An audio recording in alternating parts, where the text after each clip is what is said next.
BRS అధినేత మాజీ CM KCR అధ్యక్షతన బీఆర్ఎస్ ఎల్పీ సమావేశం ముగిసింది.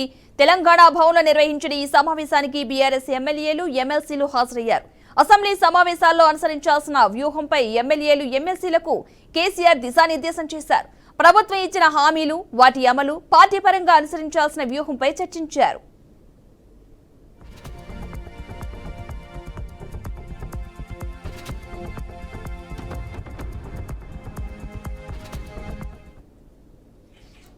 ఇక ఎన్నికల సమయంలో కాంగ్రెస్ పార్టీ ఇచ్చిన హామీలు, 6 గ్యారెంటీలు, నిరుద్యోగ సమస్యలు, రుణమాఫీ తదితర అంశాలపై అసెంబ్లీలో చర్చకు పెట్టాలని ప్రభుత్వం ముందు నుంచి కూడా బీఆర్ఎస్ పార్టీ చెప్పడం జరిగింది. దాదాపు 10 కీలకమైన అంశాలను చర్చించడానికి పట్టుపట్టాలని ఒత్తిడి తీసుకురానున్నట్లుగా సమాచారం. ఇక కాంగ్రెస్ పార్టీ తన ఎన్నికల మేనిఫెస్టోలో ప్రకటించిన హామీలు అమలు చేసే దిశగా ప్రభుత్వంపై ఒత్తిడి తేవడమే లక్ష్యంగా ముందుకు సాగుతున్నట్లుగా అయితే తెలుస్తోంది. ప్రతిపక్షంలో ఉండగా ఆయా వర్గాలను మభ్యపెట్టి అధికారంలోకి రాగానే అన్నింటినీ అమలు చేస్తామని అలవి కాని హామీలు ఇచ్చి ఇప్పుడు చేతులెత్తేస్తున్న కాంగ్రెస్ పై వాటి తీరుపై కూడా ఎండగట్టాలంటూ కూడా నిర్ణయించినట్లుగా తెలుస్తోంది. మొత్తంగా ఇదే అంశానికి సంబంధించిన పూర్తి సమాచారాన్ని మా అవుట్పుట్ ఎడిటర్ రాము అందిస్తారు. రాము, పద్మ, ముఖ్యంగా బీఆర్ఎస్ ఎల్పీ సమావేశం దాదాపు ఒక 3 గంటల సేపు కొనసాగిందని చెప్పుకోవచ్చు. దీనిలో ప్రధానంగా రేపు అసెంబ్లీ సమావేశంలో కాంగ్రెస్ ప్రభుత్వాన్ని ఇరుకాట పెట్టాలి, గతంలో ఎన్నికలకు సంబంధించిన ఇచ్చిన హామీలు ఏదైతే కాంగ్రెస్ గవర్నమెంట్ ప్రచారంలో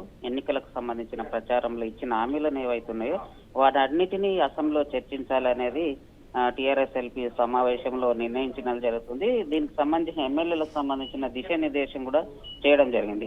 అయితే ఈ ఎన్నికలకు సంబంధించిన హామీలకు, నిరుద్యోగులకు సంబంధించిన విషయం కావచ్చు, జాబ్ మేళ క్యాలెండర్ కు సంబంధించిన విషయం కావచ్చు, రాష్ట్రంలో శాంతి భద్రతలకు సంబంధించిన విషయం, అట్లాగే చేనేత కార్మికుల ఆత్మహత్యలు ప్రభుత్వం నిర్లక్ష్యం వహిస్తుందనేది కూడా, తర్వాత 6 గ్యారంటీల అమలు శాసనసభలో చట్టబద్ధత కల్పించాలనే విషయాలపైన కూడా, రైతు రుణమాఫీ అమలుతో పాటు ఆంక్షలు, నష్టపోతున్న రైతులకు సంబంధించినవి కూడా అసెంబ్లీలో చర్చించాల్సింది ఉందనేది తన బీఆర్ఎస్ ఎల్పీ సమావేశంలో పాల్గొన్న ఎమ్మెల్యేలకు దిశానిర్దేశం చేసినట్టు తెలుస్తుంది. అట్లాగే పంటలకు మద్దతు ధర కూడా అదనంగా బోనస్ చెల్లించడం పైన కూడా ప్రభుత్వం వైఫల్యము, రైతు భరోసా చెల్లింపుల్లో జాప్యం వల్ల కూడా రైతాంగం ఎదుర్కొన్న ఇబ్బందులకు సంబంధించింది ఈ సమావేశాల్లో చర్చించాలని కోరుతున్నారు.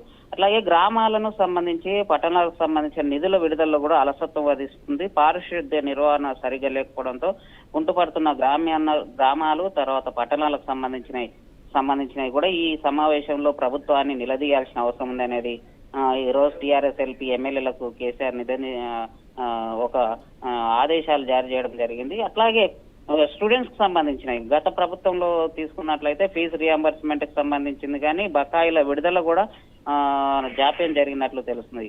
అట్లాగే ఇప్పటికి సంబంధించిన రైతు బంధుకు సంబంధించింది, రైతులకు ఏదైతే ఉందో రైతు బంధు విషయంలో కూడా ప్రభుత్వం టీఆర్ఎస్ ప్రభుత్వం ఎప్పుడైతే గతంలో ఎట్లయితే దశల వారుగా రైతు బంధును విడుదల చేసిందో, కానీ ఇప్పుడు కాంగ్రెస్ గవర్నమెంట్ లో అది ఆలస్యమైంది. దీనికి సంబంధించిన విషయానికి సంబంధించిన వివరాలన్నిటినీ ఈ సమావేశంలో చర్చించాలని, ఖచ్చితంగా ప్రభుత్వాన్ని ఇరకాటంలో పెట్టాలనేది కేసీఆర్ ఒక ప్లాన్ వేయడం జరిగింది. ఆ ప్లాన్ ను ఎమ్మెల్యేలందరికీ నిర్దేశించడం జరిగింది. దీనిలో భాగంగానే బీఆర్ఎస్ ఎల్పీ సమావేశం కొనసాగిందని చెప్పొచ్చు. మొత్తానికి పరిశీలన చేస్తే కాంగ్రెస్ ప్రభుత్వం గతంలో ఏదైతే ఎన్నికలకు ముందు ఏదైతే ఇచ్చిందో నియమాలకు సంబంధించింది, అమలుకు సంబంధించినవి మేము వచ్చిన తర్వాత ఏ అమలు చేస్తాము, ఏం చేస్తాం అనేది గతంలో కాంగ్రెస్ ఎన్నికల ప్రచారంలో రేవంత్ రెడ్డి ప్రకటించాడో వాటన్నిటిపైన ఈ రోజు టీఆర్ఎస్ రేపు జరగబోయే అసెంబ్లీ ఎన్నికల్లో ప్రభుత్వానికి సంబంధించిన అన్ని విషయాలపైన పూర్తి స్థాయిలో నిగ్గు తేల్చాల్సిన అవసరం ఉందనేది వాళ్ళందరికీ గుర్తు చేయడం జరిగింది. Padma, right, thank you Ramu.